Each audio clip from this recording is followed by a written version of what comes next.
She thought her past was behind her until her abusive ex showed up at her door. But just when she thought she had nowhere left to turn, a tough, silent war vet steps in. And the shocking truth about his past changes everything.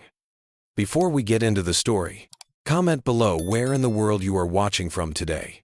Grace's hands trembled slightly as she smoothed out the cream-colored stationery on her worn oak kitchen table. Morning sunlight streamed through the window, casting a warm glow on the collection of photos arranged beside her writing materials. Her late husband Thomas smiled at her from a silver frame, the photo taken during happier times, before illness had taken him from her. She picked up her favorite blue pen, the one that always seemed to help the words flow more easily. The blank page stared back at her, full of possibility. Grace had been writing letters to deployed soldiers for nearly 2 years now, ever since her neighbor Janet had mentioned the program at their weekly garden club meeting. "Dear Private Michael," she began, her neat handwriting flowing across the page. "I hope this letter finds you well.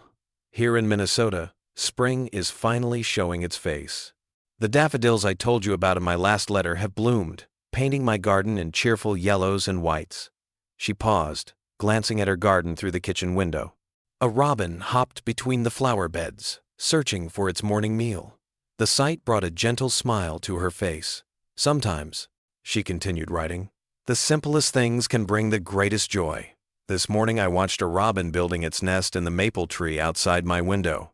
It reminded me of what you wrote about the sparrows that visit your base camp. Even in the midst of difficult circumstances, life finds a way to bring beauty into our days."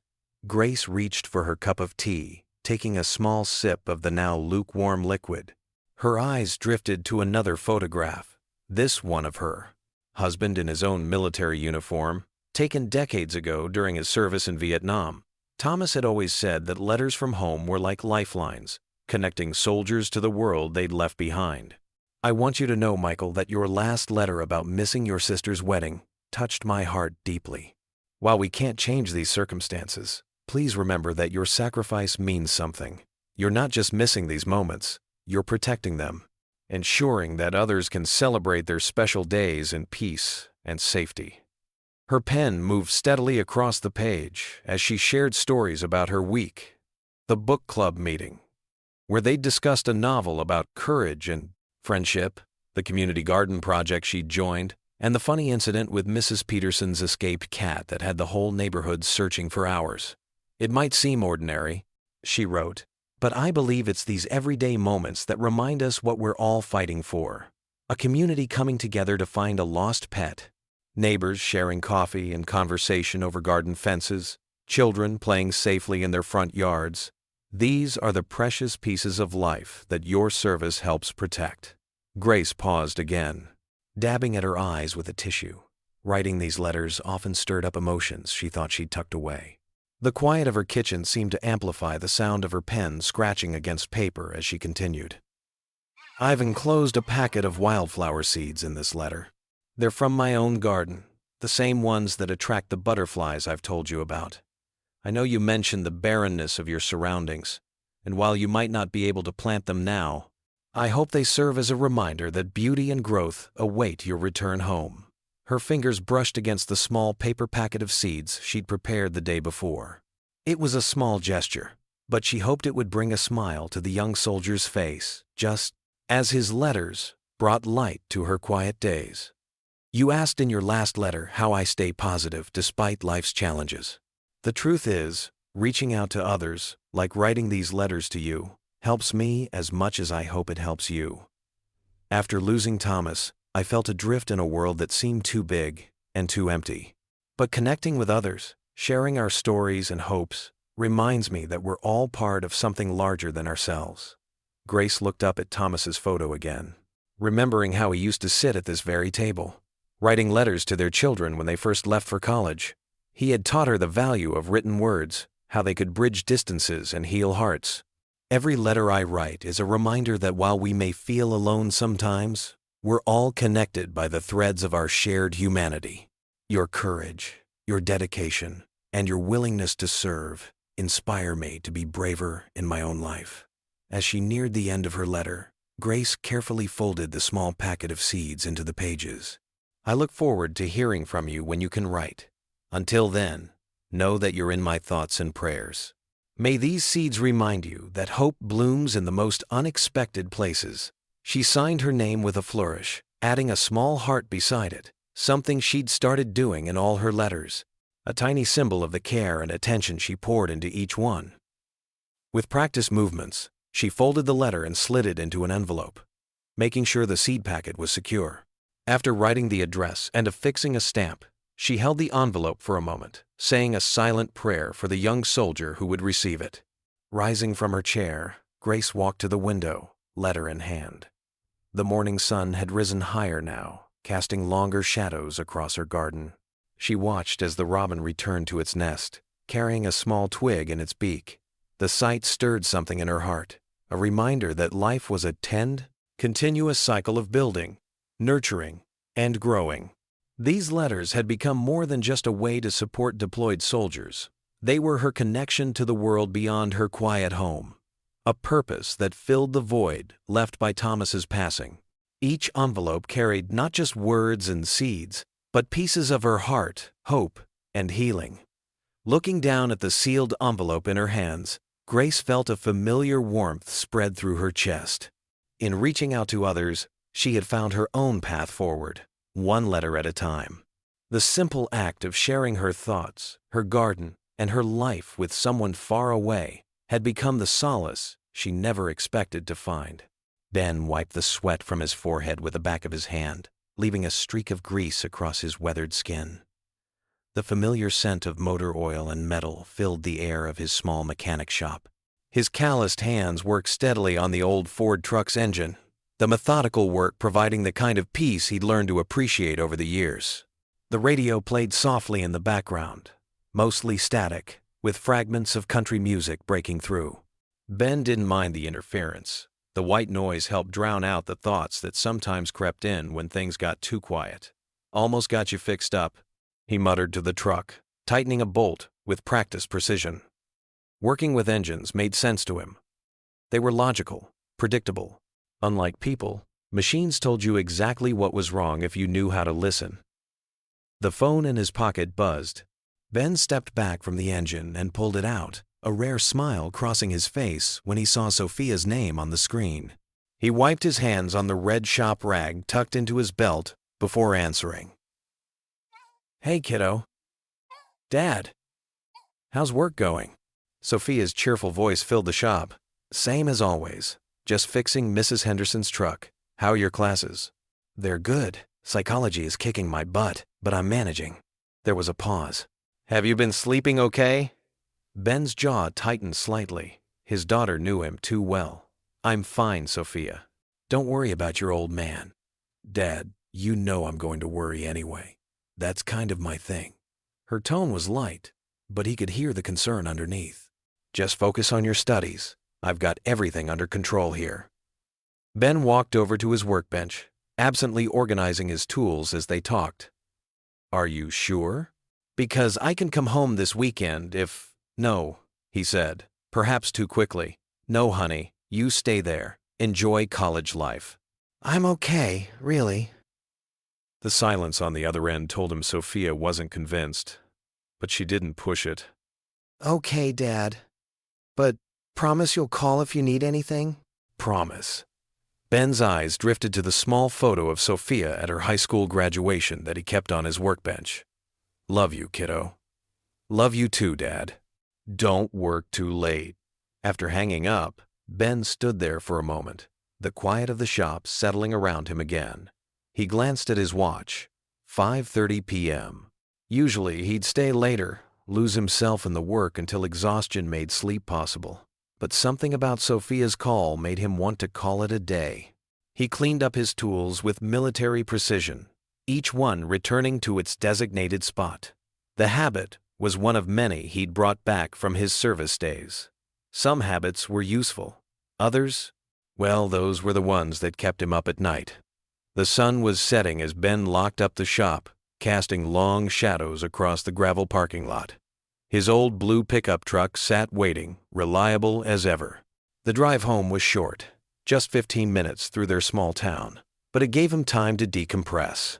He passed the diner where he and Sophia used to have their Sunday breakfasts, the park where he'd taught her to ride a bike, the high school where she'd given her valedictorian speech just months ago. Every landmark held memories, making her absence feel more pronounced. His house sat at the end of a quiet street, a modest two-story with white siding and dark green shutters. The porch light was off. He kept forgetting to leave it on now that Sophia wasn't there to remind him. The sight of the dark house stirred something in his chest, a feeling he tried to ignore. Inside, the silence was different from the peaceful quiet of his shop. This silence felt heavy, empty. Ben's footsteps echoed as he made his way to the kitchen, dropping his keys in the wooden bowl by the door. Another habit, everything in its place. He grabbed a bottle of water from the fridge and headed to the front porch, his favorite spot for evening reflection. The wooden chair creaked as he sat down, the familiar sound almost welcoming. From here, he could see the whole street, watch the neighbors walking their dogs, children riding their bikes home before dinner. His eyes drifted to the shelf just inside the front window, visible through the screen door. There, carefully preserved in a shoebox, were the letters. He'd kept every single one from his deployment days. Messages from fellow soldiers, updates from home, words of encouragement from strangers who supported the troops. Those letters had been lifelines during the darkest days of his service, reminders that there was a world beyond the chaos and violence. Now, they served as silent testimonies to a time he rarely discussed, even with Sophia. The evening air grew cooler as Ben sat there, watching the last rays of sunlight fade from the sky. The empty house behind him seemed to grow larger in the growing darkness, its silence more pronounced. Sophia's absence felt particularly heavy tonight. Her empty room upstairs, a reminder of how quickly time had passed. He took another sip of water, his thoughts drifting back to the letters on the shelf. Maybe it was time to read through them again. Sometimes, when the memories became too sharp, the words from those pages helped dull their edges. They reminded him that even in the honors, the loneliest moments, connections existed. Invisible threads linking people across distance and time. The street lamps flickered on, casting pools of yellow light along the sidewalk. Ben remained on the porch, the weight of solitude settling around him like an old familiar blanket. The house stood quiet behind him, waiting, while the letters sat on their shelf, holding stories he wasn't quite ready to share. Grace smoothed her lavender cardigan and checked her watch walking down Main Street. The autumn breeze carried fallen leaves and wood smoke, sunshine warming her face. She'd anticipated lunch at Annie's Diner all morning. Their chicken pot pie was perfect for today. Familiar storefronts reflected midday sun, Thompson's Hardware, Mary's Flowers, the old bookshop. She'd walked this route hundreds of times, but today felt different. Hair stood up on her neck, unease settling in her stomach. That's when she saw him. Tom stood near the diner, his tall frame casting shadows. Grace recognized his shoulders, how he planted his feet like he owned the ground. Her steps faltered, heart racing. "This can't be happening," she whispered, hands trembling as she clutched her purse. Tom hadn't been in town since the divorce. She'd finally felt safe again, building life without looking over her shoulder. His head turned. Their eyes met. The same cold stare she remembered. His mouth curved into what others might mistake for a smile, but Grace knew better. "Well, if it isn't my dear wife." Tom's voice cut through her thoughts. He stepped forward, blocking her path. "Ex-wife," Grace corrected, hating how small her voice sounded. She kept distance, aware of other pedestrians. Public spaces were safer. "Why don't you join me for lunch? We can catch up," he said. It wasn't a request. Grace recognized the command, the threat. Refusing would make things worse. "Fine, just lunch," she said, walking past him. The diner's bell chimed. Sally waved cheerfully before her expression faltered seeing Tom. They settled into a booth. Grace chose the side facing the door. Tom's presence overwhelmed the small space. "Coffee?" Sally asked. "Yes, and water," Grace said, throat dry. "Black coffee," Tom said without looking at Sally. After Sally left, Tom leaned forward. "You're looking well, Grace. What do you want, Tom? After everything we shared? Everything I did for you?" His voice dropped dangerously. "Everything you did to me," Grace replied. Tom's hand slammed the table, silverware rattling. "You always were ungrateful. I gave you everything. How did you repay me? Running away, turning our children against me. The children made their own choices after seeing how you treated us." Tom's expression shifted, becoming gentle. "I've changed, Grace. I want to make things right." "No. You won't give me a chance? I gave you chances for 20 years. "I'm not doing it again." His face darkened. "You think you're independent now? Living alone? Writing pathetic letters? You're nothing without me. Sooner or later you'll remember that." Grace stood, legs trembling. "Goodbye, Tom." She walked to the counter, handed Sally a 20. "For the coffee." Outside, she heard Tom's footsteps following. "This isn't over, Grace. You can't avoid me forever. We both know you're not strong enough." Grace kept walking, one foot in front of the other, fear clawing her throat. Her house seemed miles away. Tom's words echoed, mixing with memories she'd tried forgetting. Tears threatened, but she blinked them back. She couldn't show weakness, not with Tom watching. The streetlights cast long shadows across the sidewalk as Grace hurried home. Her sensible shoes clicked against the concrete, each step echoing in the quiet evening air. The confrontation at the diner had left her stomach in knots, and she couldn't shake the feeling of being watched. She clutched her purse closer to her body and picked up her pace. The familiar storefronts that had seemed so welcoming earlier now loomed dark and unfriendly. A car drove past, its headlights momentarily illuminating the street, and Grace's heart skipped a beat. The sound of footsteps behind her made her pulse quicken. She didn't need to look back. She knew those heavy, deliberate steps. Tom was following her. The realization made her hands tremble, but she kept walking, her mind racing through possible escape routes. "Hey, Grace!" Tom's voice carried down the street. "Don't pretend you can't hear me." Grace's throat tightened. She walked faster, her legs shaking with each step. The distance between her house and where she stood suddenly seemed impossibly long. "I'm talking to you." Tom's voice grew closer, anger edging into his words. "You always did think you were too good for me, didn't you?" The rumble of an approaching truck caught Grace's attention. Through the gathering darkness, she recognized the familiar red pickup, its paint slightly faded, a small dent in the passenger door.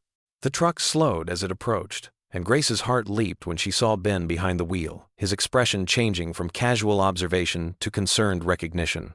The truck came to a stop, and Ben stepped out, his movements measured but purposeful. He stood tall, his presence commanding attention even in the dim light. His eyes moved from Grace to Tom, taking in the situation with the quick assessment of someone used to reading threats. "Everything okay here?" Ben's voice was calm but firm, carrying the weight of authority. Tom's footsteps faltered. "This is none of your business, friend." "Grace?" Ben turned his attention to her, his expression softening. "You all right?" Grace's voice trembled slightly as she spoke. I was just heading home." Ben nodded, positioning himself between Grace and Tom. "I can see that." He turned back to Tom, his stance protective, but not aggressive. "I think the lady wants to be left alone." Tom's face twisted into an ugly sneer. "Look, buddy, you don't know anything about this situation. Grace and I have history." "History's just that. History," Ben replied, his voice level but carrying an edge of steel. "And from what I can see, she's not interested in reviewing it with you right now." Grace watched the exchange, her heart pounding. Ben's presence made her feel safer, but she also felt exposed, vulnerable, her private struggles now on display in the middle of the street. Tom took a step forward, his fists clenched. "Who do you think you are? Someone who doesn't like seeing people harassed on the street." Ben didn't move, didn't raise his voice, but something in his bearing, perhaps the way he stood, or the quiet confidence in his words, made Tom hesitate. The tension crackled in the air between them. Grace could see Tom's internal struggle playing across his face. the desire to assert dominance warring with the recognition that he'd lost the upper hand. Finally, Tom took a step back. "This isn't over, Grace," he spat, his voice thick with malice. "You can't hide behind strangers forever." Ben remained still until Tom turned and walked away, his angry footsteps fading into the night. Only then did he turn to Grace, his expression concerned. "Let me drive you home," he offered quietly. "It's getting dark." Grace hesitated, wrapping her arms around herself. The adrenaline was wearing off, leaving her feeling shaky and exposed. Part of her wanted to decline, to prove she could handle this on her own. But another part, the part that was still trembling from Tom's presence, recognized the wisdom in accepting help. Thank you," she managed, her voice barely above a whisper. "That's very kind of you." Ben opened the passenger door of his truck, waiting patiently as Grace gathered herself. The familiar smell of leather and motor oil greeted her as she climbed in, bringing with it an unexpected sense of security. As Ben walked around to the driver's side, Grace caught her reflection in the side mirror. Her face was pale, and her hands were still shaking slightly as they rested in her lap. She felt a complex mix of emotions: gratitude for Ben's intervention, shame at needing help, and a lingering fear of what Tom's threat might mean for her future. Ben slid into the driver's seat and started the engine, its steady rumble filling the uncomfortable silence. He didn't press her to talk, didn't ask for explanations, and somehow that made it easier for Grace to find her voice. "I live just a few blocks down," she said softly. "The blue house with the white trim." Ben nodded, putting the truck in gear. "I know the one. Nice garden out front." The simple observation, the recognition of something she took pride in, brought unexpected tears to Grace's eyes. She blinked them back, staring out the window at the familiar streets passing by. The truck moved slowly through the evening darkness, its headlights cutting through the gathering dusk. Grace could feel Ben's occasional glance in her direction, but he maintained a respectful silence that she found oddly comforting. The short drive gave her time to compose herself, to push back against the vulnerability that threatened to overwhelm her. The blue house came into view, its familiar outline a welcome sight. Ben pulled up to the curb, keeping the engine running. The porch light she'd left on earlier cast a warm glow across the front steps, making the house look like a sanctuary in the growing darkness. The rumble of Ben's truck engine filled the evening air as they drove through the quiet streets. Grace sat with her hands folded in her lap, her fingers absently tracing the worn edges of her purse. The leather seat beneath her was cracked but comfortable, just like the silence that had settled between them. Ben kept his eyes on the road, his strong hands steady on the steering wheel. The dashboard lights cast a soft glow on his face, highlighting the determined set of his jaw and the gentle concern in his eyes. Grace found herself stealing glances at him, noticing how his presence seemed to fill the truck's cabin with a sense of security she hadn't felt in years. "Thank you," Grace said softly, breaking the silence, "for what you did back there." Ben nodded, his expression thoughtful. "No need to thank me. Some men," he paused, choosing his words carefully, "some men don't understand when to leave well enough alone." Grace turned to look out the window, watching the familiar houses pass by. "Tom was always like that, even when we were married. He thinks he owns everything he touches." Her voice trembled slightly, and she pressed her lips together. Ben's hands tightened on the steering wheel. "You don't owe me any explanations, Grace. But if he bothers you again." He left the sentence unfinished, but his meaning was clear. The truck hit a small bump, and Grace's shoulder brushed against Ben's arm. She quickly shifted away, but the brief contact sent a flutter through her chest that both surprised and unsettled her. "Turn left at the next corner," she directed, her voice steadier now. The blue house with the white trim. Ben slowed the truck, following her directions. The streetlights cast alternating patterns of light and shadow across the dashboard. Grace found herself studying his profile, the way his expression remained alert, protective, yet gentle. "I've seen you at the diner before," Ben said, his voice low and reassuring. "You're always writing those letters." Grace felt a small smile touch her lips. Yes, to the soldiers overseas. After my husband passed, it became my way of— She searched for the right words. Of staying connected, I suppose. Of doing something meaningful. Ben's expression softened. I received letters like that when I was deployed. They meant more than the writers probably ever knew. Grace turned to look at him fully now, seeing him in a new light. You served? 2 tours, he replied simply. But Grace could hear the weight of unspoken memories in those 2 words. They pulled up in front of Grace's house. The porch light she'd left on cast a welcoming glow, but the shadows around the edges of her yard seemed darker than usual. Ben put the truck in park, but left the engine running. Would you like me to check around the house? He offered, his eyes scanning the property with practiced attention. Grace hesitated. Her independent nature wanted to refuse, to prove she could handle things on her own. But Tom's threatening words from earlier echoed in her mind, and she found herself nodding. Ben stepped out of the truck first, his movements purposeful but unhurried. He walked around to open her door, offering his hand to help her down. Grace accepted it after a moment's pause, surprised by how natural it felt to place her small hand in his larger one. They walked up the path to her front door together, Ben slightly ahead, his posture protective but not overwhelming. He checked the porch thoroughly, then waited as Grace unlocked her door. The familiar creak of the hinges seemed louder than usual in the evening quiet. Would you mind? Ben gestured inside, and Grace stepped back to let him enter first. She watched as he moved through her house with quiet efficiency, checking windows and dark corners, his military training evident in every movement. When he returned to the front door, his presence seemed to fill the small entryway. Everything's secure, he said, his voice gentle. But I'd feel better if you double-checked all the locks tonight. Grace nodded, wrapping her arms around herself. I will. She paused, then added, I don't usually. I'm not used to accepting help from others. Ben's eyes met hers, understanding clear in his gaze. Sometimes we all need a little backup. There's no shame in that. For the first time that evening, Grace felt her shoulders truly relax. The fear that had gripped her since seeing Tom wasn't gone, but it had loosened its hold. Ben's steady presence had somehow made her world feel a little more secure, even though every instinct trained by years of caution told her to keep her walls up. Thank you again, she said, meaning it more than she could express.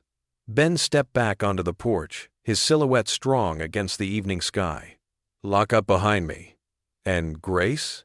He reached into his pocket and pulled out a business card. My number's on there, day or night if you need anything.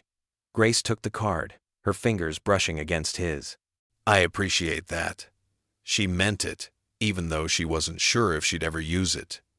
Ben nodded once more, then turned and walked back to his truck. Grace stood in the doorway, watching as he climbed in and started the engine. He waited until she closed the door before pulling away, the sound of his truck fading into the night. Inside, Grace leaned against the door, Ben's business card still in her hand. The house felt different somehow. Not as lonely, not as vulnerable. She looked at the card, running her thumb over the embossed letters of his auto repair shop's name. Despite years of building walls around her heart, despite the fear Tom had stirred up, she felt something she hadn't expected. A small spark of safety, of trust, trying to take root. She placed the card carefully on her entry table, next to her letter-writing supplies. The familiar sight of her stationery brought a gentle smile to her face. Tomorrow she would write more letters to soldiers far from home, but tonight she had experienced firsthand what it meant to have someone stand guard over your well-being. The morning sun did little to ease Grace's nerves as she tried to go about her daily routine. Her hands trembled slightly as she watered her window box flowers, remembering yesterday's confrontation. The red geraniums seemed less bright today, their cheerful color unable to lift her spirits. Inside her house, Grace settled at her writing desk, hoping to lose herself in composing letters to soldiers. But the words wouldn't come. Her pen hovered over the cream-colored stationery, leaving only a small ink blot where it touched the paper. Her thoughts kept drifting back to Tom's threatening presence and Ben's unexpected rescue.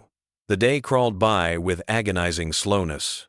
Grace forced herself to eat a light dinner, though her appetite had vanished. She washed her dishes methodically, finding some comfort in the familiar routine.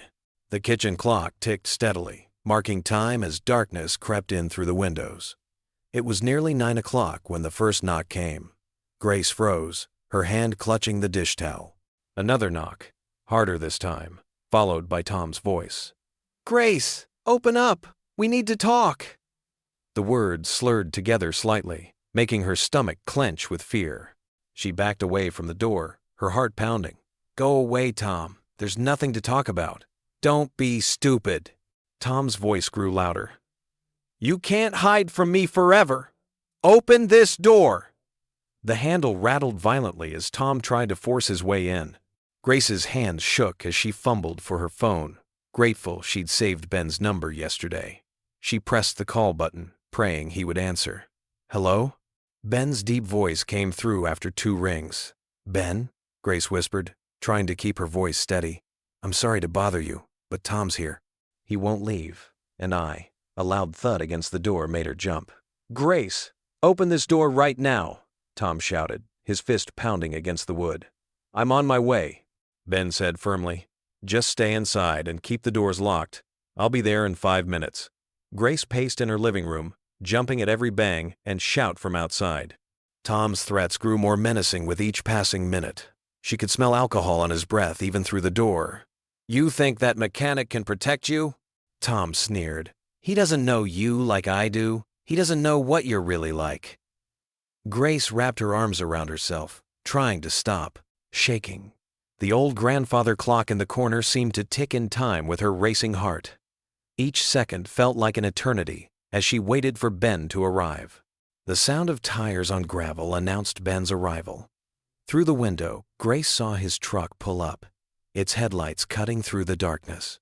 Ben stepped out, his tall frame moving purposefully toward the house. "Step away from the door, Tom." Ben's voice was calm, but carried an unmistakable note of authority. "This is none of your business," Tom spat, turning to face Ben. "This is between me and my wife." "Ex-wife," Ben corrected. "And you're making it my business by harassing her." Tom took a stumbling step toward Ben. "You think you're some kind of hero, swooping in to save the day?" He laughed bitterly. "You don't know her. You don't know anything." "I know enough," Ben said, moving closer. "I know you need to leave. Now." Grace watched through the window as Ben grabbed Tom's arm, pulling him away from the door. Tom tried to resist, but Ben's grip was firm. Years of mechanical work had kept him strong, and Tom's drunken state made him unsteady on his feet. "This isn't over," Tom snarled as Ben marched him toward the street. "You hear me, Grace? This isn't over." Grace's hands trembled as she unlocked the door. Ben stood on her porch, watching until Tom's uneven footsteps faded into the night. When he turned to face her, his eyes were filled with concern. "You shouldn't stay here alone," he said quietly. "Not with him in this state." Grace wrapped her cardigan tighter around herself. "I'll be fine. He'll calm down eventually." Ben shook his head. "He's drunk and angry. That's a dangerous combination." He hesitated for a moment. "I have a spare room." "You could stay there until things settle down." Grace's first instinct was to refuse. She'd spent years building walls around herself, learning to be independent. But Tom's threats still echoed in her ears, and the thought of spending the night alone, in her house, made her stomach churn. "I don't want to impose," she said softly. "It's not an imposition," Ben assured her. "Just until we figure out how to handle this situation. My daughter's room is empty while she's at college." Grace looked back at her house, then at Ben's steady, reassuring presence. The decision wasn't easy, but the alternative seemed worse. "Let me get a few things," she said finally. Ben nodded, relief visible on his face. "Take your time. I'll wait right here." Grace stepped into Ben's home, clutching her small overnight bag close. The house was modest but welcoming, with warm oak floors and comfortable furniture that spoke of years of use. Family photos lined the walls, many showing Ben with a younger Sophia, their smiles bright and genuine. "Kitchen's this way," Ben said, leading her through the living room. "I was just about to make dinner when you called. Nothing fancy, but you're welcome to join me." The kitchen was neat and organized, with well-worn cookware hanging from hooks and a collection of magnets decorating the refrigerator. A pot of water was already beginning to boil on the stove. "Can I help?" Grace asked, setting her bag down by the kitchen counter. She needed something to do with her hands, something to keep her mind off the events of the evening. Ben smiled, the expression softening his weathered features. "Sure. There's some vegetables in the fridge that need chopping. I thought we'd have spaghetti, if that's okay." "Perfect," Grace said, retrieving the vegetables. She found a cutting board and knife, falling into an easy rhythm as she sliced bell peppers and onions. The kitchen filled with the comfortable sounds of cooking, the bubble of boiling water, the sizzle of vegetables hitting the pan, the gentle tap of knife against cutting board. Ben moved around the kitchen with practiced efficiency, stirring sauce and checking pasta without any wasted motion. "You seem very comfortable in the kitchen," Grace observed, watching him add seasonings to the sauce without measuring. Ben shrugged, a small smile playing at the corners of his mouth. "Had to learn after Sophia was born. Couldn't have her living on takeout and TV dinners." He stirred the sauce thoughtfully. "Besides, cooking's not so different from working on engines. Follow the steps, pay attention to the details, and usually things turn out right." Grace found herself chuckling at the comparison. "I've never thought of it that way."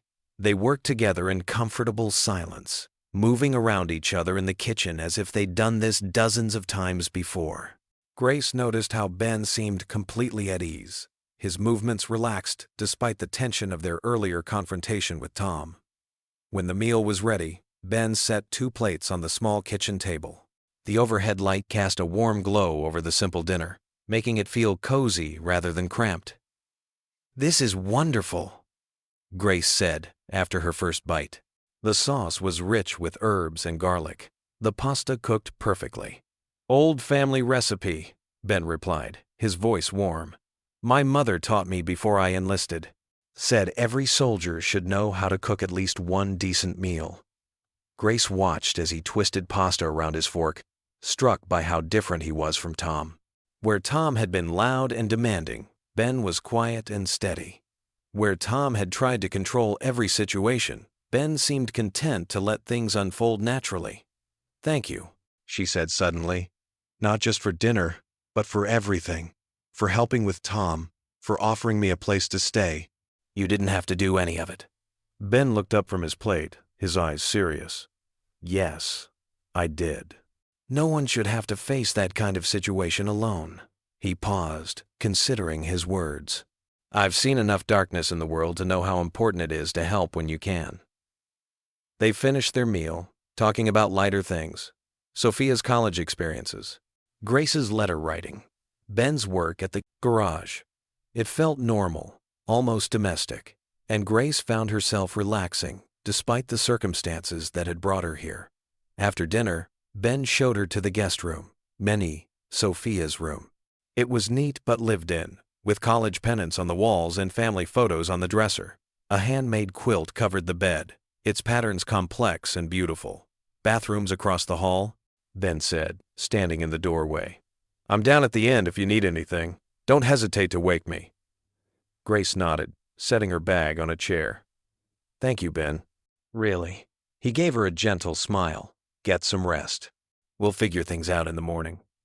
After Ben left, Grace got ready for bed, going through her evening routine in the unfamiliar bathroom. The house was quiet except for the occasional creak of settling wood and the distant hum of the heating system. Back in the guest room, she slipped under the quilt, its weight comforting despite its unfamiliarity. The bed was comfortable, the room peaceful, but sleep wouldn't come. Her mind kept circling back to Tom's threats, to Ben's quiet strength, to the strange turn her life had taken. Grace rolled onto her side, staring at the moonlight, filtering through the curtains. She felt safe here, safer than she had in her own home earlier that evening. But with that safety came a peculiar vulnerability. Being here, under Ben's roof, accepting his protection, that tense, it made everything more real, more serious. Guilt crept in around the edges of her thoughts. She shouldn't have involved Ben in her problems. He had his own life, his own concerns, yet he had stepped in without hesitation. offering help as naturally as breathing. The clock on the nightstand showed 11:45. Somewhere in the house, she heard Ben moving around, probably doing one final check of the doors and windows. The sound was oddly comforting, a reminder that she wasn't alone. Grace pulled the quilt tighter around her shoulders, feeling the weight of the day settling over her. Relief and guilt continued their dance in her mind, but exhaustion was finally beginning to win out. As she drifted towards sleep, she couldn't help but wonder what tomorrow would bring and how long she could accept Ben's kindness before it became too much to bear. The morning sun filtered through Ben's kitchen window, casting warm patches of light across the wooden table where they sat. Grace wrapped her hands around a steaming mug of coffee, breathing in its comforting aroma. Ben had made them a simple breakfast of scrambled eggs and toast, and the familiar routine of sharing a meal helped ease some of the tension from the previous night. "Thank you again," Grace said softly, "for everything." Ben nodded, his eyes fixed on his coffee cup. The morning quiet stretched between them until he cleared his throat. "I used to have nights like last night," he said, his voice low and measured. "After I came back from overseas, the smallest things would set me off. A car backfiring, fireworks, even thunder sometimes." Grace set her mug down, watching him carefully. His shoulders were tense, hands clasped tightly around his cup as if anchoring himself to the present. "The doctors called it PTSD," he continued, "but putting a name to it didn't make it any easier." He paused, running a hand through his gray-streaked hair. "Sophia was just a little girl then. She'd find me sitting in the dark, just waiting for danger that wasn't there.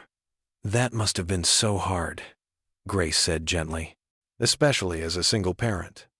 Ben's eyes met hers, and she saw a flash of pain there. "Harder on her, I think. Kids shouldn't have to tiptoe around their own father." He pushed his plate aside. "But we got through it, day by day." Sometimes hour by hour, Grace felt her heart ache for the younger Ben and his daughter. "Children are more resilient than we think," she said. "My husband."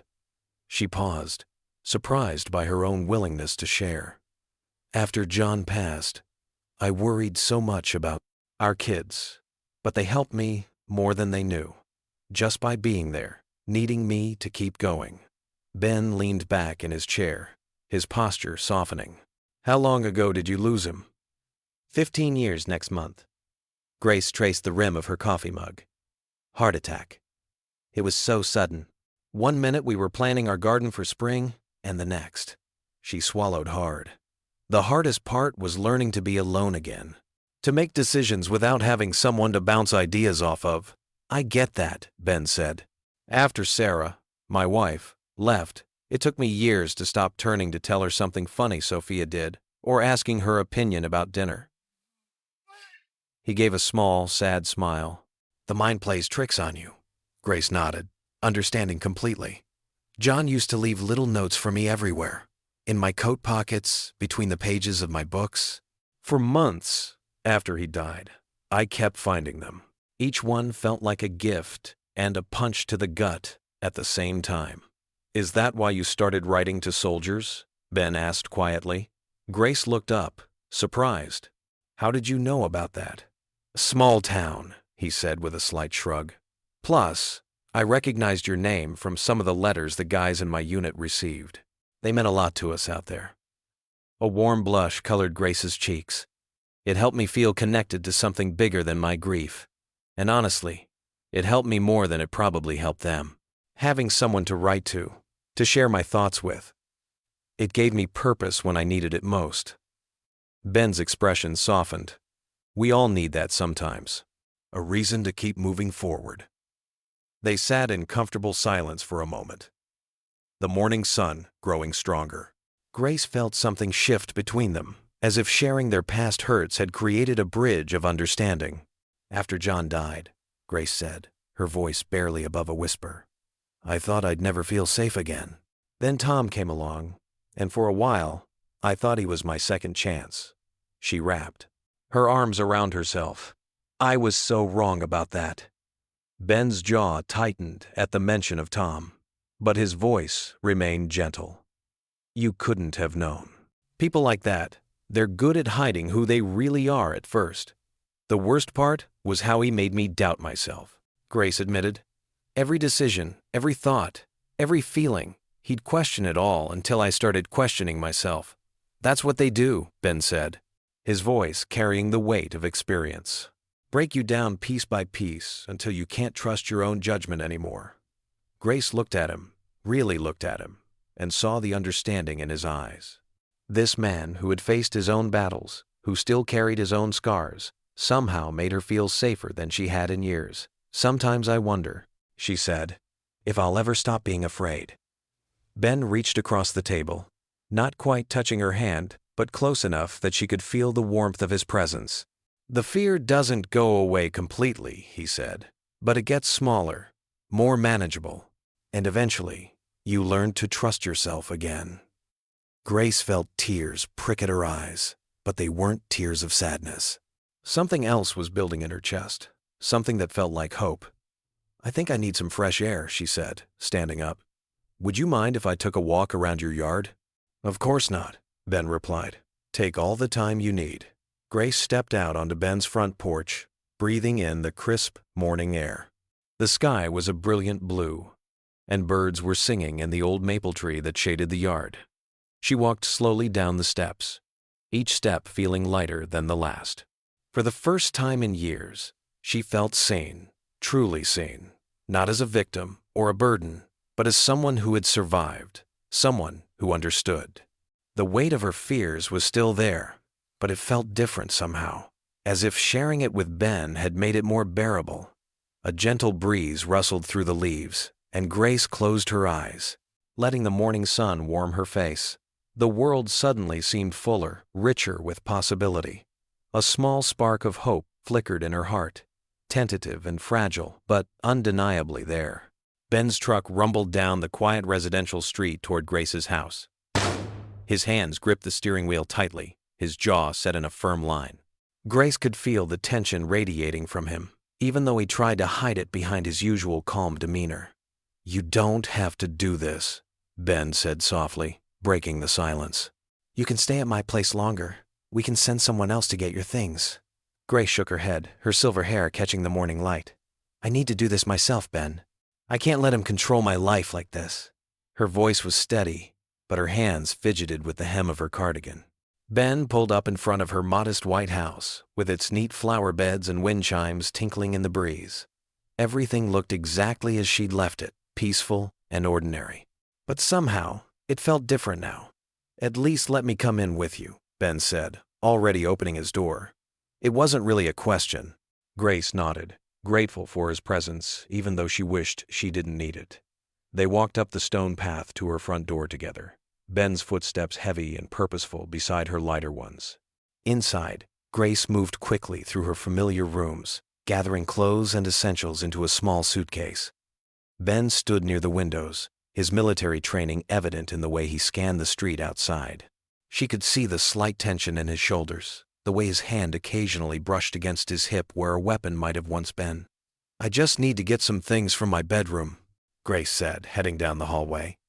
The afternoon light streamed through her lace curtains, making patterns on her quilted bedspread. She pulled open drawers, selecting comfortable clothes and necessary items. Grace. Ben's voice carried from the Prazd living room, low and urgent. Come here. She hurried back, her heart jumping at his tone. Ben stood at the front window, his broad shoulders tense. He's across the street. Grace moved to the window, and her breath caught in her throat. Tom stood under a maple tree, trying to look casual but clearly watching the house. He wore the same smug expression she remembered from their marriage, the one that always preceded his worst moments. I shouldn't have brought you here, Ben muttered, more to himself than to her. His protective instinct was visible in every line of his body. You didn't bring me here.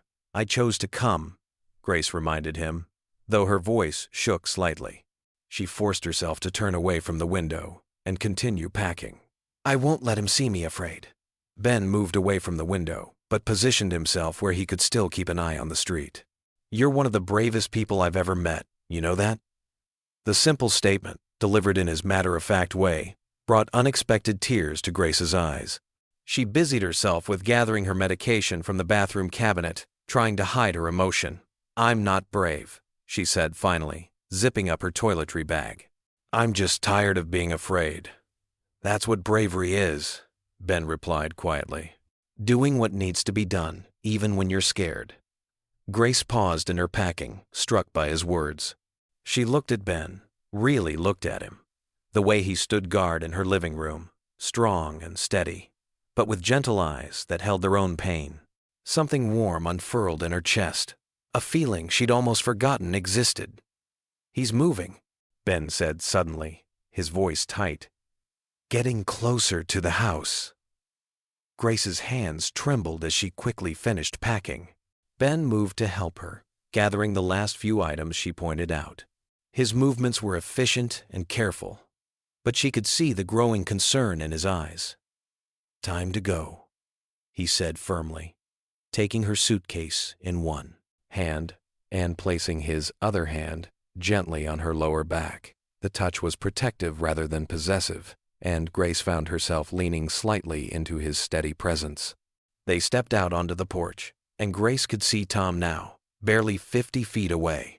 He had that familiar predatory look in his eyes, the one that used to freeze her in place with fear. But this time, with Ben beside her, she managed to keep walking. "You can't hide forever, Grace," Tom called out, his voice carrying across the yard. "You know you'll come back to me eventually. You always do." Ben's hand tightened slightly on her back, but he didn't say anything. He simply guided her to the truck, opened her door, and helped her in. His actions were deliberate and calm, but Grace could see the muscle working in his jaw. As they drove away, Grace watched her house disappear in the side mirror. Tom stood in the street, watching them go, and she felt a familiar wave of fear wash over her. But this time, it was different. This time, she wasn't alone. The drive back to Ben's house was quiet, but it was a comfortable silence. Grace found herself studying his profile as he drove. The determined set of his mouth, the slight gray at his temples, the way his eyes constantly checked the mirrors to ensure they weren't being followed. When they pulled into his driveway, Ben turned off the engine but didn't move to get out. "I'm not letting you out of my sight until we know you're safe," he said quietly. "I hope you understand that." Grace felt overwhelmed by his protectiveness, by the genuine concern in his voice. It was so different from Tom's controlling behavior. Ben wasn't trying to possess her or control her. He simply wanted to keep her safe, and he was willing to put himself between her and danger to do it. Looking at him now, Grace realized how much he'd come to mean to her in such a short time. His quiet strength, his gentle understanding, the way he respected her independence while still offering his support, it all combined to create feelings she hadn't experienced in years. "I understand," she whispered, her voice thick with emotion. "Thank you, Ben, for everything." The evening settled softly around Ben's house as the last rays of sunlight filtered through the living room windows. Grace sat on one end of the worn leather couch, a quilted throw blanket draped over her legs. Ben settled into his usual spot on the other end, remote control in hand. "I hope you don't mind old movies," Ben said, his voice gentle in the quiet room. "This one's about World War II. Nothing too intense, I promise." Grace smiled, feeling more at ease than she had in days. "I love old movies. They remind me of simpler times." The black and white film flickered to life on the screen. The familiar crackle of vintage audio filled the room, and Grace found herself relaxing deeper into the cushions. She watched Ben from the corner of her eye as he leaned back, his shoulders gradually losing their usual tension. "My father used to watch these," Grace said softly. "He served in Korea. Never talked much about it, though." Ben nodded, understanding in his eyes. "Most of us don't. Some things are better left in the past." On screen, soldiers marched through a European village, and Grace noticed how Ben's expression softened when a young boy offered one of the soldiers a piece of bread. "It wasn't all bad, was it?" she asked. "No," Ben replied, a small smile touching his lips. "There were moments of kindness, even in the darkest times. Like your letters to the soldiers. They make a difference, Grace. More than you know." Heat crept into her cheeks at his words. It's just my small way of helping. They fell into a comfortable silence, both absorbed in the story unfolding before them. When a humorous scene played out, involving a soldier trying to communicate with a French farmer about borrowing his bicycle, they both chuckled. The sound of their shared laughter seemed to fill the room with warmth. "Would you like some tea?" Ben asked, during a quiet moment in the film. "That would be lovely," Grace replied. Ben returned from the kitchen with 2 steaming mugs, handling them with careful precision. Grace noticed how his large hands, usually so suited to working with tools and engines, held the delicate cups with surprising gentleness. "Chamomile," he said, passing her a mug. "Sophia swears by it, says it helps her sleep during finals week." Grace wrapped her hands around the warm ceramic, inhaling the soothing aroma. "You must miss her terribly." "Every day," Ben admitted, settling back into his seat. "But she's where she needs to be, growing into her own person. That's what matters," the movie continued. But Grace found herself paying more attention to the man beside her. In the soft glow of the television screen, she could see the way his expression changed with each scene. The slight furrow of his brow during tense moments, the barely perceptible smile during lighter ones. When a particularly moving scene played out, a soldier reading a letter from home, Grace felt tears prick at her eyes. Without a word, Ben reached over to the side table and handed her a tissue.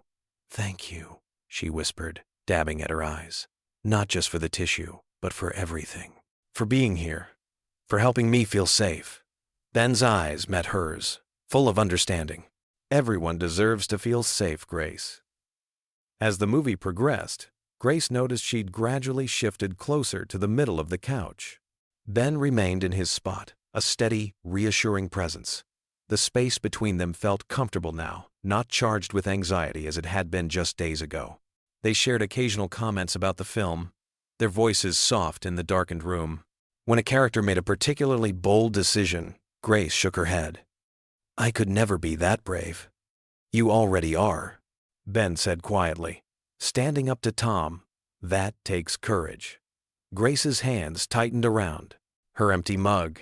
"It doesn't feel like courage. Most of the time, I'm just scared." "Being scared doesn't make you any less brave," Ben replied. "Sometimes the bravest thing we can do is admit we need help." His words settled over her like a warm blanket. Grace felt something shift inside her, as if a tightly wound spring was finally beginning to uncoil. For so long, she'd convinced herself that independence meant facing everything alone. But here, in this moment, she began to see things differently. The movie drew to a close, its ending both bittersweet and hopeful. As the credits rolled, neither made a move to turn on the lights right away. The darkness felt safe, making it easier to speak from the heart. "Ben?" Grace's voice was barely above a whisper. "I've spent so many years building walls around myself, thinking that was the only way to stay strong." She paused, gathering her thoughts. "But being here, watching this simple movie with you, it's made me realize something." Ben turned slightly toward her, giving her his full attention. "Maybe," she continued, "maybe I don't have to face everything alone. Maybe it's okay to let someone else in sometimes." The silence that followed wasn't heavy or awkward. Instead, it felt like a gentle acknowledgement of something important, something true. Ben's quiet presence beside her offered strength without demands, support without pressure. "Thank you," she said again, her voice stronger now, "for showing me that there are still good people in the world, for helping me remember what it feels like to trust again." We all need someone to remind us of that sometimes. The credits finished rolling, leaving them in the soft darkness of the living room. Grace felt lighter somehow, as if sharing this quiet evening had helped lift some of the weight she'd been carrying for so long. For the first time in years, she didn't feel the need to rush back behind her protective walls. Here, in this moment, she felt safe enough to just be. The moonlight cast long shadows across Grace's front yard as her car pulled up to the curb. Ben had insisted on taking her to dinner, a simple meal at the local diner to help take her mind off everything. As they approached her house, Grace's breath caught in her throat. The front door hung askew on its hinges. "Stay in the car," Ben ordered, his voice tight with concern. He was already moving, his military training evident in every precise step. "Ben, wait!" Grace called out. But he was already at the door, carefully pushing it open. After a moment that felt like hours, Ben's voice carried from inside. "Grace, call the police." Her hands trembled as she dialed 911. When she finally entered her home, the devastation stopped her cold. Picture frames lay shattered on the floor, their precious memories exposed among broken glass. Her furniture had been overturned, cushions slashed open. The walls bore deep gouges where something sharp had been dragged across them. "Oh, God," Grace whispered, her knees weakening. Ben was at her side instantly, his strong arm supporting her. The kitchen was even worse. Every cabinet stood open, dishes smashed on the counters and floor. But what brought tears to Grace's eyes was her writing desk, the special place where she wrote her letters to soldiers. Papers were strewn everywhere, many torn to pieces. Her collection of responses from soldiers over the years lay scattered and damaged. "My letters," she choked out, dropping to her knees to gather the torn pieces. "All those years of correspondence."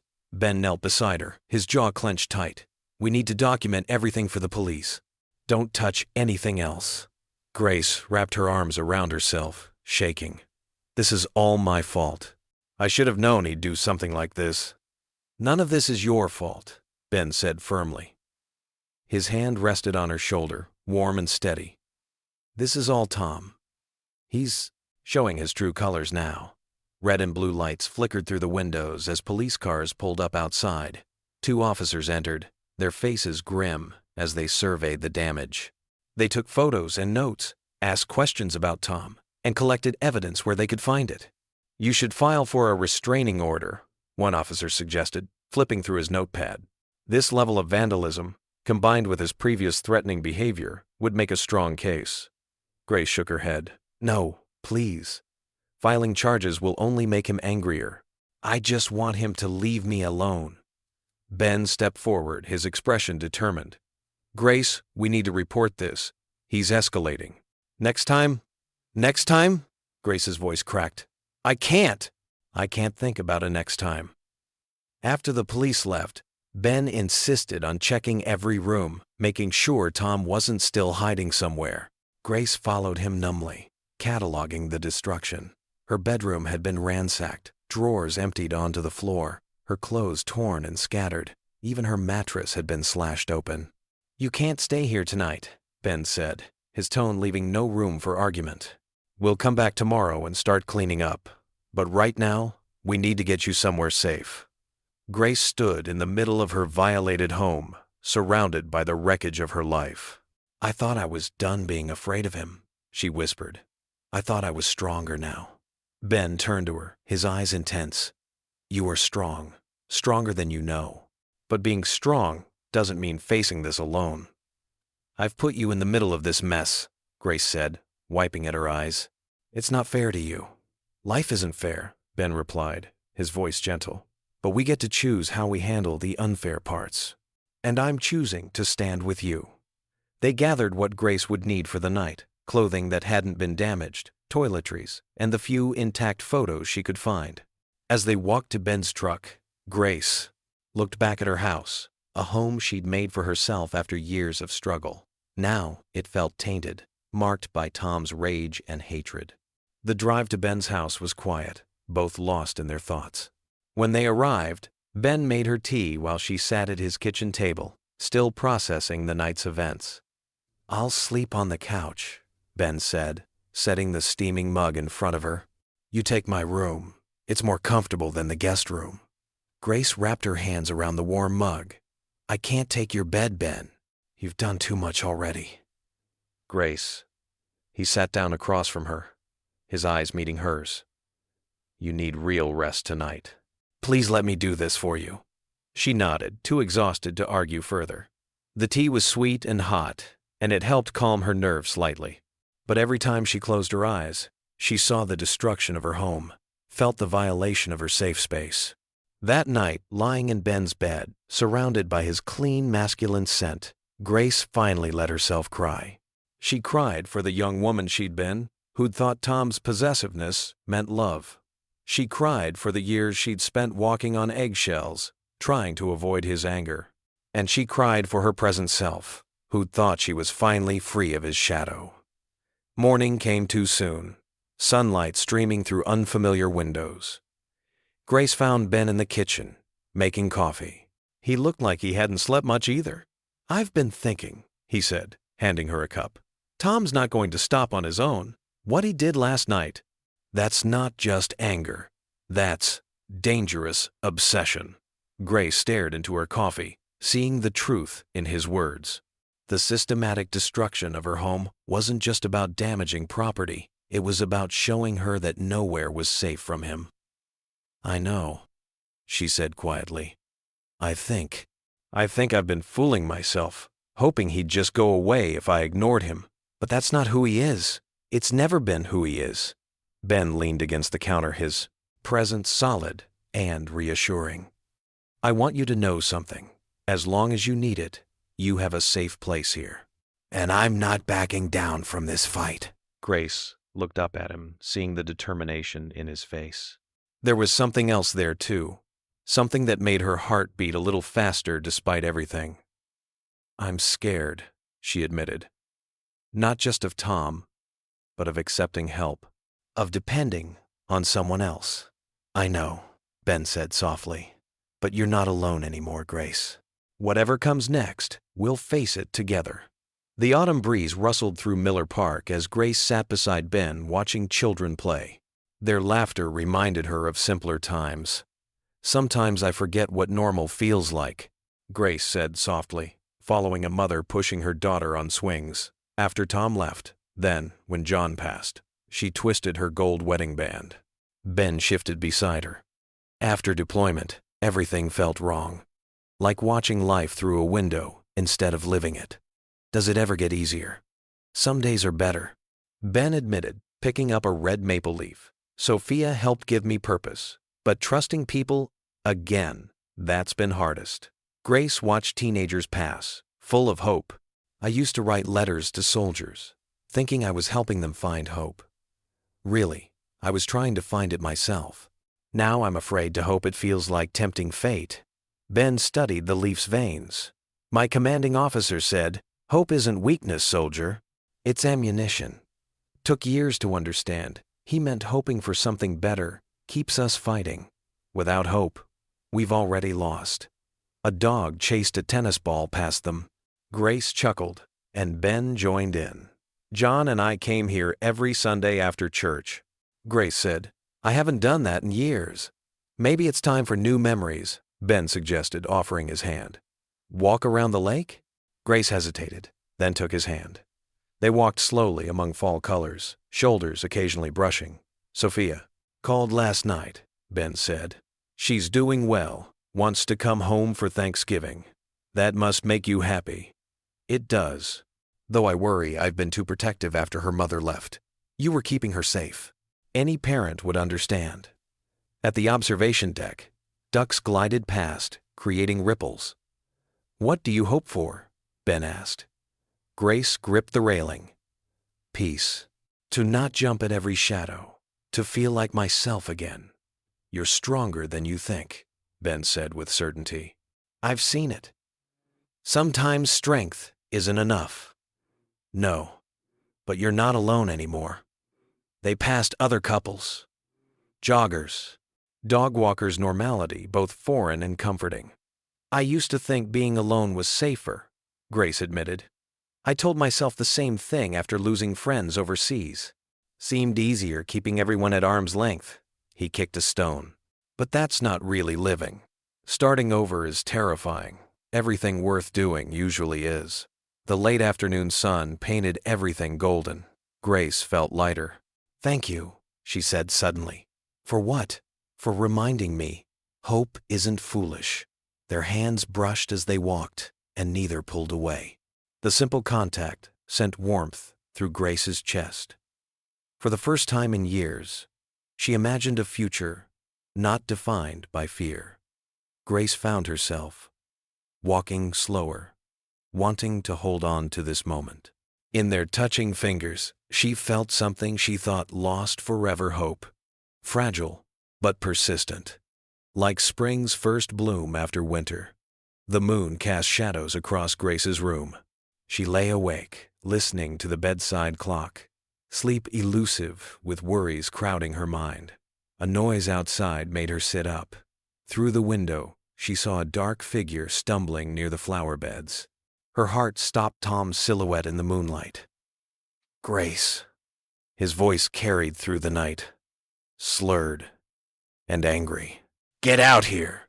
She froze, trembling as Tom swayed drunkenly and kicked over Ben's ceramic planter. The crash echoed through the quiet neighborhood. I know you're in there. You can't hide forever. Grace slipped from bed, bare feet silent on hardwood. She needed her phone from the kitchen. Tom's voice grew louder. You belong with me! Another crash, the birdbath toppled. Grace crept toward her door, heart pounding. Behind her, Ben's bedroom door opened. Grace? He called softly. Tom started pounding the front door. The house shook with each blow. Open this door now! Get back, Ben whispered, moving past her. But Grace couldn't leave him alone. I'm calling police, she whispered. The door shuddered as Tom continued his assault. You think you can replace me with this broken soldier? Ben tensed but remained focused, positioning himself between Grace and the door. Call them. I'll handle Tom. Grace grabbed her phone, hands shaking. Tom's voice became unhinged. You're nothing without me. Ben moved to the door. Tom, you need to leave. Now. Or what? You gonna fight me, soldier boy? A massive crash. Tom had thrown something through the living room window. Glass scattered as night air rushed in. That's it! Tom growled, climbing through. Face me like a man. Last warning, Tom.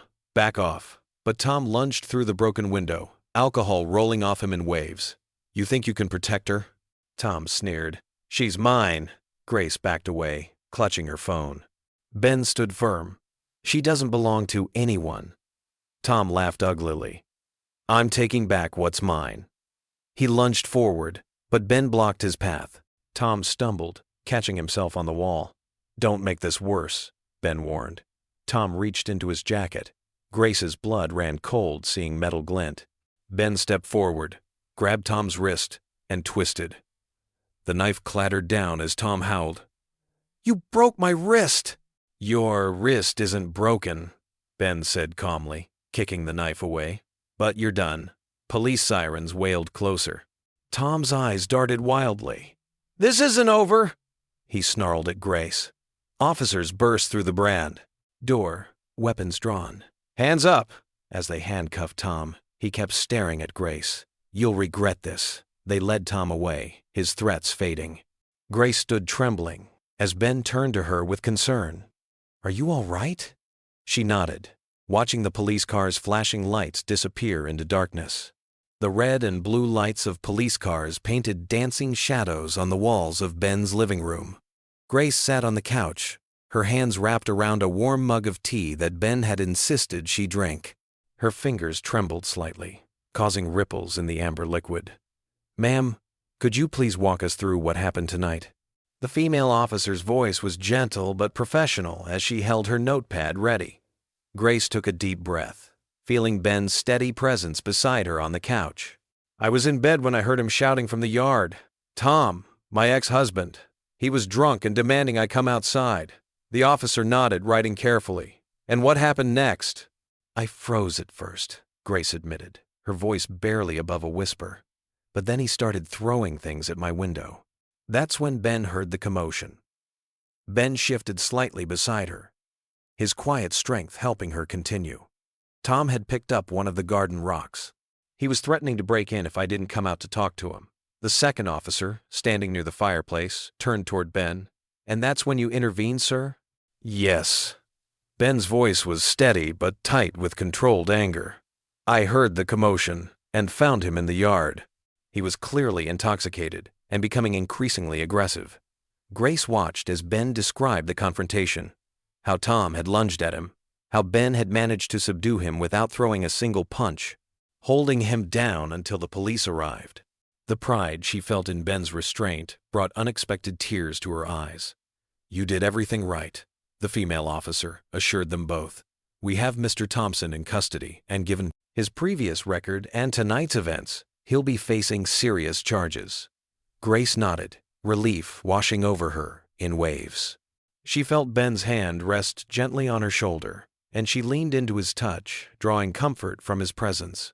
After the officers left, the house felt eerily quiet. Grace sat still on the couch, her tea now cold and forgotten. Ben hadn't moved from her side, patient and protective as always. "You're safe now," he said softly, his voice rough with emotion. "He can't hurt you anymore." Grace turned to look at him. Really look at him. His face showed concern, but there was something else there too, a tenderness that made her heart skip a beat. "Thank you, Ben, for everything. Let me fix you some fresh tea," he said, taking her cold mug. In the kitchen, she could hear him moving around, the familiar sounds of water boiling and cups clinking, providing a comforting normalcy to the night's chaos. When he returned, he sat closer to her than before. "You should try to get some rest," he suggested gently. Grace shook her head. "I don't think I could sleep right now. Everything feels surreal." Ben nodded in understanding. "Then we'll stay up together. Would you like to talk about it?" "Actually," Grace said, surprising herself, "I'd rather talk about anything else." A small smile touched Ben's lips. "Well, in that case, why don't we get out of here for a while? Get some late dinner?" Grace glanced at the clock. It was nearly midnight. "At this hour? I know a place," Ben said, standing and offering her his hand. "Sometimes, after a rough night, you need something normal to remind you that life goes on."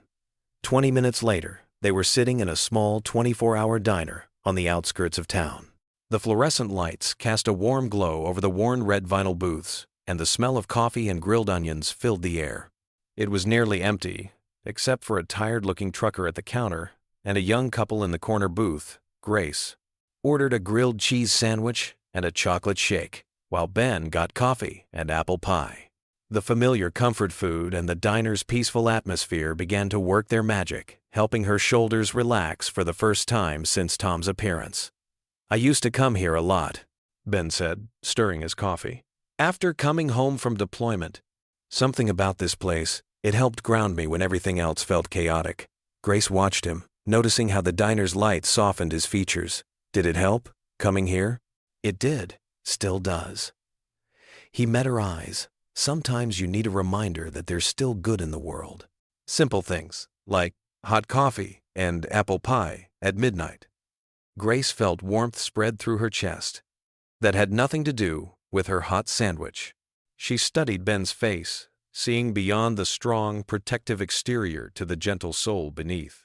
Here was a man who understood pain and healing, who knew when to fight and when to simply sit in comfortable silence over comfort food. "You know what?" she said, taking a sip of her shake. "You're right. This is exactly what I needed."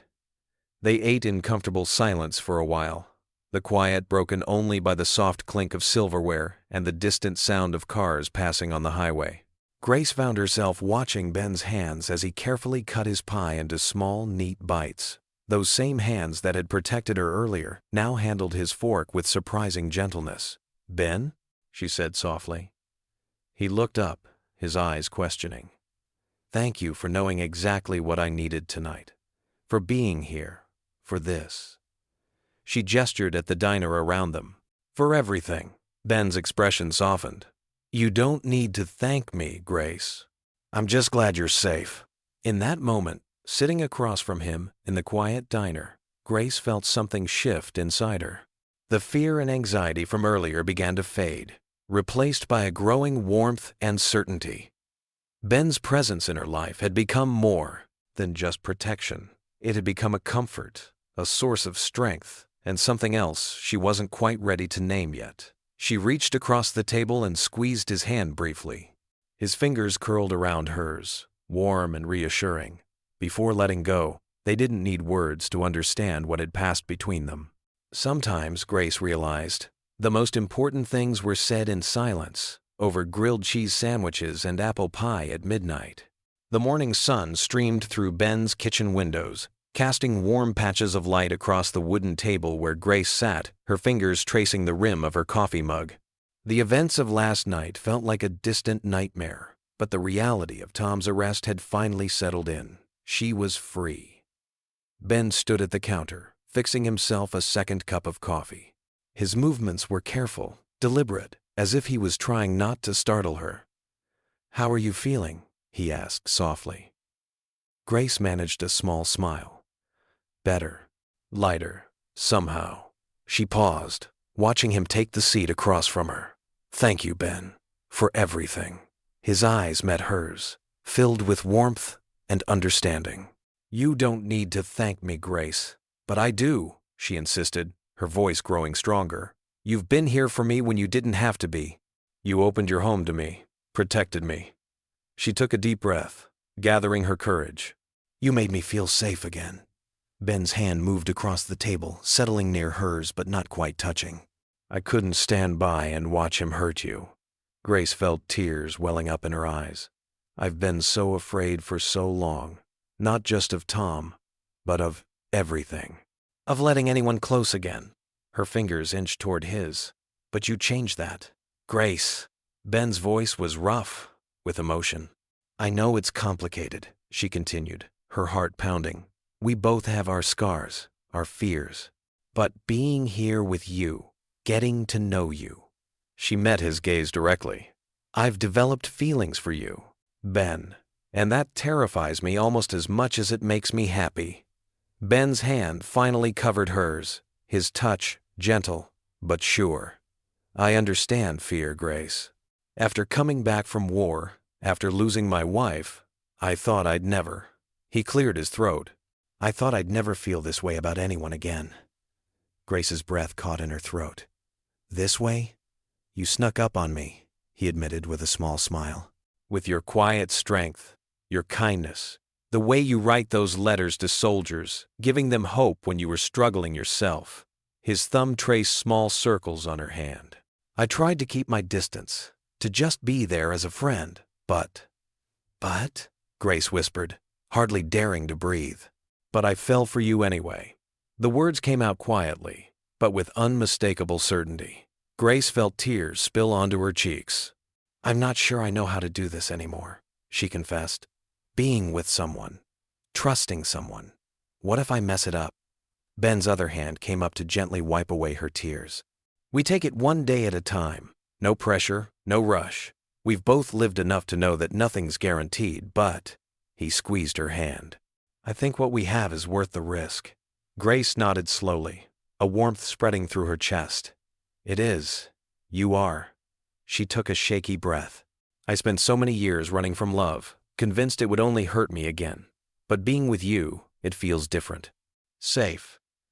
Ben stood up, still holding her hand, and guided her to her feet. They stood close, the morning sunlight wrapping around them like a warm embrace. His eyes searched hers, full of tenderness and understanding. "May I?" he asked softly, his free hand coming up to cup her cheek.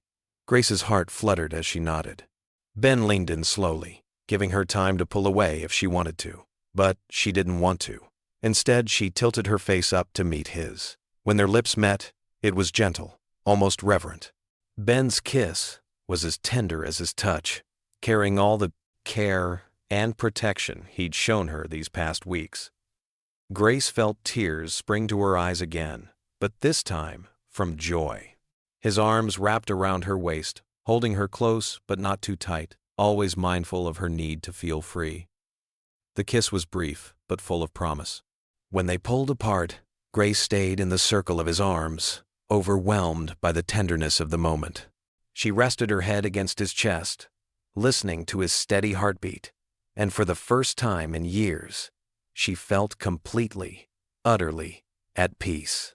The late afternoon sun cast long shadows across Ben's front porch as Grace sat in the old wooden rocking chair, trying to find peace in its gentle motion.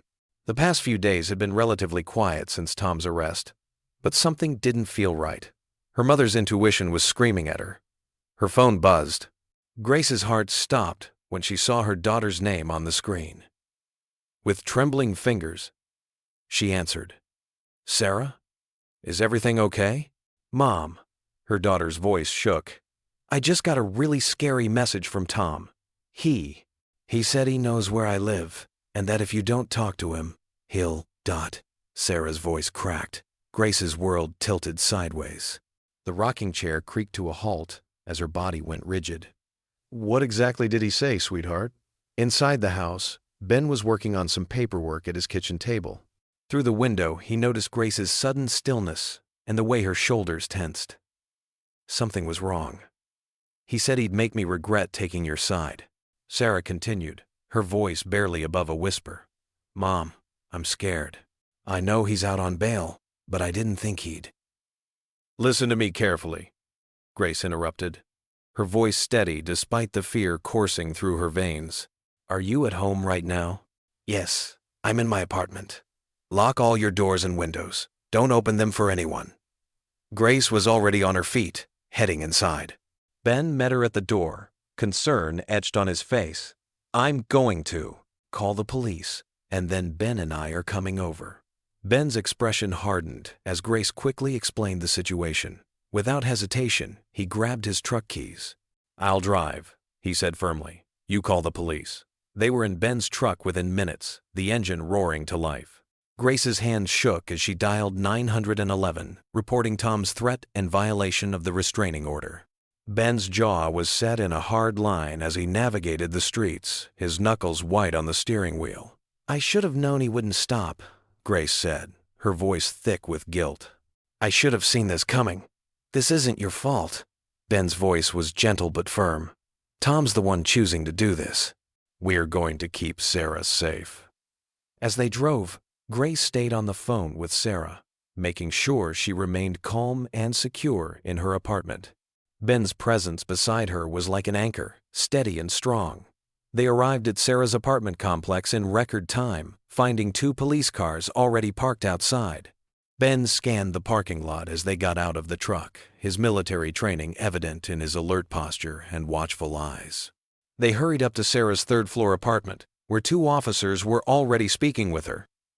Sarah flew into her mother's arms the moment they entered. "Mom!" she cried, trembling. Grace held her daughter tight, feeling both fierce protection and terrible fear. "We've documented the threatening messages," one of the officers explained, "and we're putting out an APB for Mr. Thomas Richards. This is a clear violation of his bail conditions and the restraining order." Ben positioned himself near the window, keeping watch while maintaining a protective stance. "What security measures can we take right now?" he asked the officers. As they discussed immediate safety protocols, Grace's phone suddenly lit up with an unknown number. The room fell silent. With shaking hands, she showed it to the officers, who nodded for her to answer and put it on speaker. "Hello?" Grace's voice was steady, stronger than she felt. "You think you can keep her from me?" Tom's voice was slurred, angry. "I made you who you are, Grace. You and that brat of yours owe me." "This is Officer Martinez," one of the police officers cut in. "Mr. Richards, you are in violation of your bail conditions and the standing restraining order. Your location is being traced as we speak." There was a moment of stunned silence. Then Tom began cursing. The call ended abruptly. "We've got a location," the second officer said into his radio. "All units respond." The next hour was tense. Ben stayed with Grace and Sarah, while the officers coordinated with their colleagues. They could hear sirens in the distance, and Grace held her daughter close, praying this would finally be over. The call came 45 minutes later. They had found Tom 3 blocks away, sitting in his car, watching the apartment complex. He had been drinking and had a knife in the passenger seat. The officers had arrested him without incident. Sarah sagged against her mother in relief. Ben's shoulders relaxed slightly, though he maintained his vigilant watch. He'll be held without bail this time, Officer Martinez assured them. The threats, the violation of the restraining order, the weapon. He's looking at serious charges. Grace felt tears sliding down her cheeks. Tears of relief, of leftover fear, of gratitude. Ben moved closer, placing a supportive hand on her shoulder. Sarah looked up at him with grateful eyes, understanding now why her mother had come to trust this quiet, strong man. "We'll need statements from both of you," the officer continued, "but that can wait until tomorrow.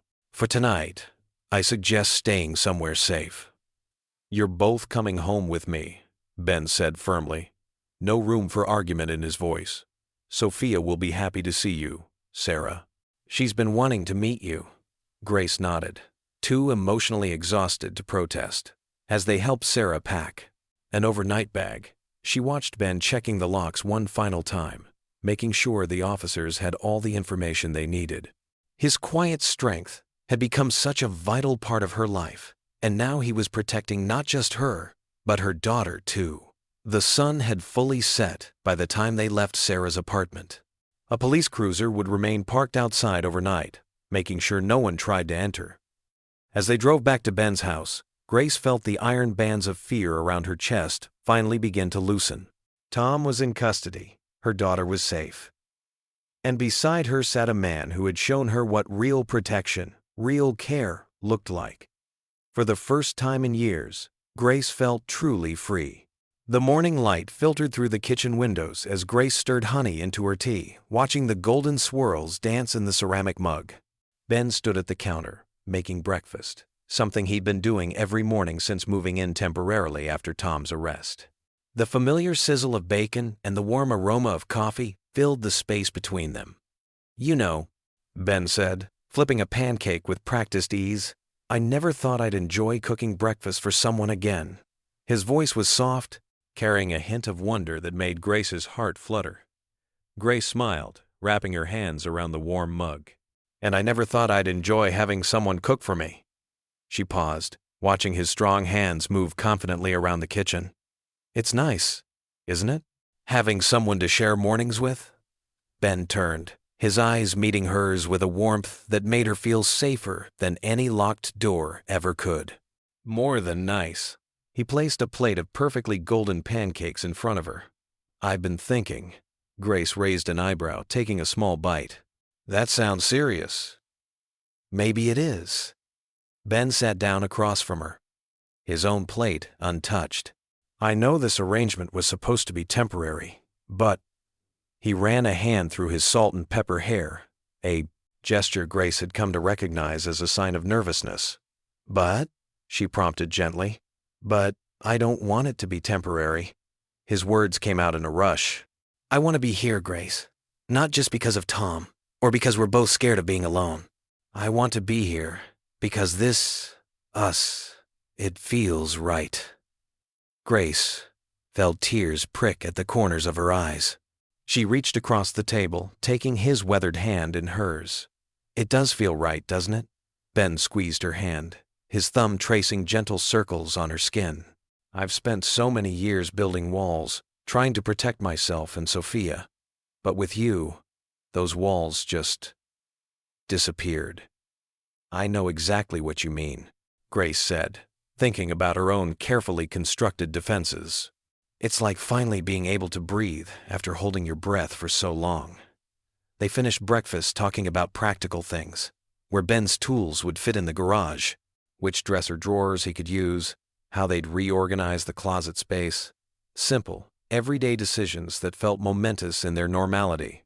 Later that afternoon, they sat on the porch swing, the gentle creaking of chains accompanying their conversation. The spring air was fresh with possibility, carrying the scent of blooming flowers from Grace's garden. "Tell me about your hopes," Ben said, his arm resting comfortably around her shoulders. "What do you want for the future?" Grace leaned into his warmth, considering the question. "I want peace," she said finally. "Not just the absence of fear, but real peace. The kind where you can wake up in the morning and just be happy." She looked up at him. "What about you?" Ben was quiet for a moment, his eyes distant. "I want to build something new, something good. All my life, I've been either fighting or recovering from fights. I want to create instead of destroy." He smiled down at her. "And I want to do it with you." They spent the rest of the afternoon moving Ben's things from his house to hers. Each box unpacked felt like another brick in the foundation they were building together. Grace found herself smiling as she made space in her closet for his flannel shirts as she arranged his books alongside hers on the shelves. As the sun began to set, Ben suggested they take a walk. The neighborhood was quiet, the streets bathed in the golden light of early evening. Their hands found each other naturally as they walked, fingers intertwining with familiar ease. "You know what I realized?" Grace said as they passed the park where neighborhood children played. "I'm not waiting for the other shoe to drop anymore. For the first time in years, I'm just here, present." Ben nodded, understanding in his eyes. "It's like putting down a heavy pack you've been carrying for so long you forgot what it felt like to stand straight." They walked in comfortable silence for a while, their footsteps falling into an easy rhythm. The spring breeze carried the scent of freshly cut grass and blooming dogwoods. Grace felt Ben's thumb brush across her knuckles, a small gesture that spoke volumes about the tenderness between them. "Sophia called earlier," Ben said, breaking the silence. "She's happy about us. Says it's about time her old man found someone who makes him smile." Grace chuckled. "She's a wise young woman." "That she is." Ben stopped walking, turning to face Grace. "I want you to know something. I'm not here because I think you need protecting or because I feel responsible. I'm here because being with you makes everything better, clearer, more real." Grace felt tears welling up again. But these were different from all the tears she'd shed in fear or loneliness. These were tears of joy, of recognition, of finding home in another person's heart. They continued their walk as the sky painted itself in shades of pink and orange. Grace felt the peace she'd talked about earlier settling into her bones. It wasn't just the absence of fear, though that was part of it. It was the presence of something else, something warm and steady and true. The simplicity of walking hand in hand with someone who understood her, who had seen her at her most vulnerable and still chose to stay, filled her with a quiet joy. She didn't need grand gestures or dramatic declarations. This was enough, more than enough. It was everything. As they rounded the corner back toward home, their home now, Grace squeezed Ben's hand gently. She didn't need to say anything. The gesture said it all. Gratitude, contentment, love, the knowledge that whatever came next, she wouldn't face it alone. The autumn breeze carried the sweet scent of kettle corn through the town square as Grace and Ben strolled hand in hand among the bustling crowd at the fall festival.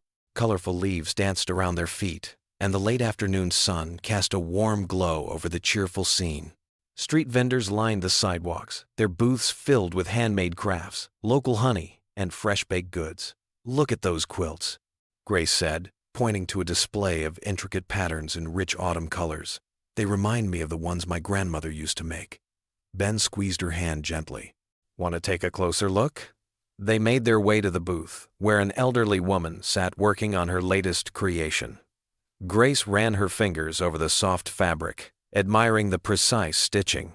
The past few months had taught her to appreciate these simple moments of joy, something she'd nearly forgotten how to do during those dark years alone.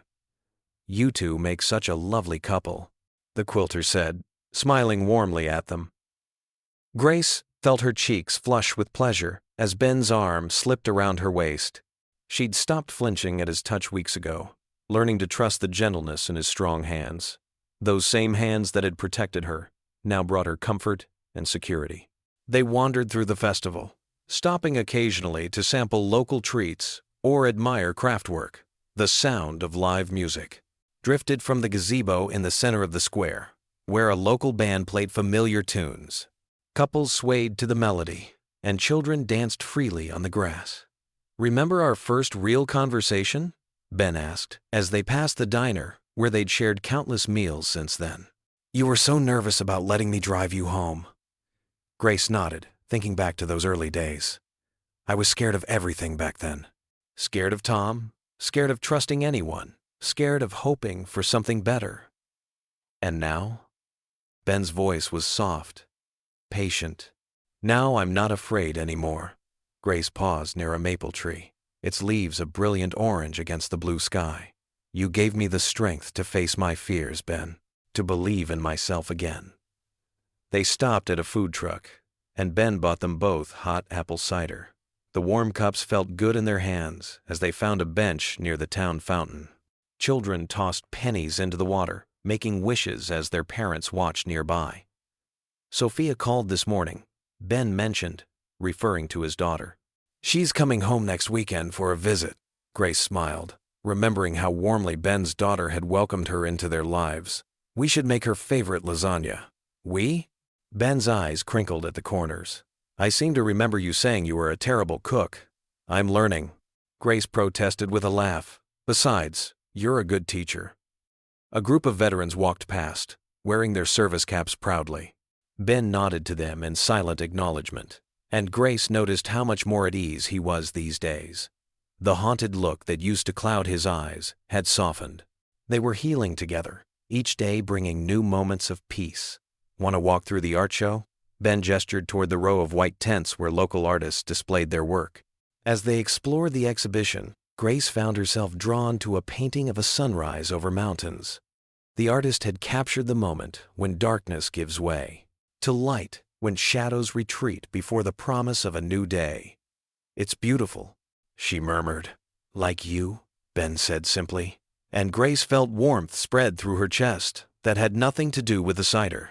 They continued through the festival, stopping to chat with neighbors and friends. Grace marveled at how different her life had become. Where once she had hidden away, afraid to engage with the world, now she felt part of the community again. People knew her not as a victim, but as herself, a strong woman who had survived and thrived. The late afternoon light turned golden, casting long shadows across the square. Children ran past with painted faces, clutching balloons and cotton candy.